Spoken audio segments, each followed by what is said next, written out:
When you look at like flips, flips create cash. Cash out refi, that also creates cash, but it's actually not taxable, but it's still not wealth.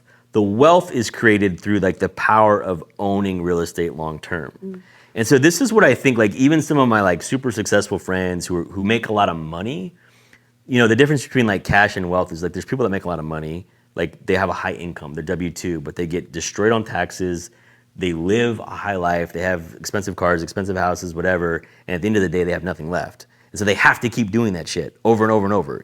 Like doctors and lawyers are notorious for like making a lot of money, spending it all, right? And then they have to do the same shit till they're 65 or 70, and they wake up and they're like, damn, that sucked. Whereas the power of real estate is like somebody who, you don't have to be a genius, you just have to follow the model and repeat it over. The power of it, there's like 4 or 5 pieces to it, okay?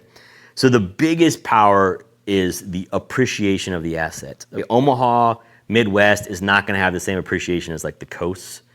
There's big cities where you can buy something for one price and it doubles in 2 years or 3 years. Maybe you get anywhere from 5 to 10% appreciation year over year. That's still pretty good because like if I buy a house for 100,000, next year it's worth 105, and then next year it's worth more, and then it's worth more.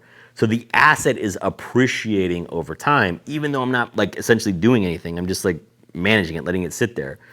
Then the power of it for tax purposes is there's something called depreciation in real estate. And it's this made up tax thing that essentially rich people and the government made up, and it's a tax law.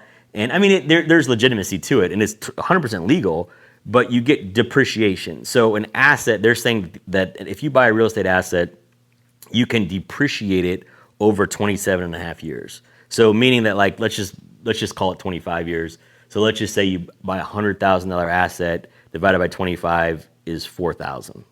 So I can write off on my taxes every house I have that's worth 100,000. I get a $4,000 a year write off on my taxes. So if you have 20 houses, that's $80,000 a year. So depreciation is a huge tax benefit to somebody who makes money. So that's why real estate investors, even if they make a lot of money, they don't generally pay a lot of taxes because of depreciation. Totally legal, totally acceptable.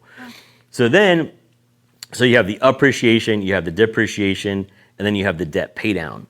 So the beauty of the debt pay down, if I get a mortgage for 75 or 80% of the value, the tenant is paying it down each month after month after month. I put all my stuff on like a 20-year amortization. You could do 15, some banks do 25 or 30.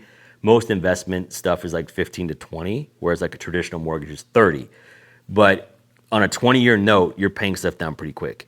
So every month, the tenant is paying it down. So the asset's going up in value, but the debt's going down. And then you got the depreciation. And then the final piece, which we talked about earlier, is the cash flow. So our average cash flow per door is about $380 per door, meaning that like the money coming in is about $380 higher than the expenses. And that's pretty high because we self-manage everything. But so you have those benefits, and like it's unlike any other investment, like the tax benefits, the appreciation, the depreciation, the debt pay down, the cash flow. Like there's so much to it that's incredible. And so that's why I'm passionate about it now.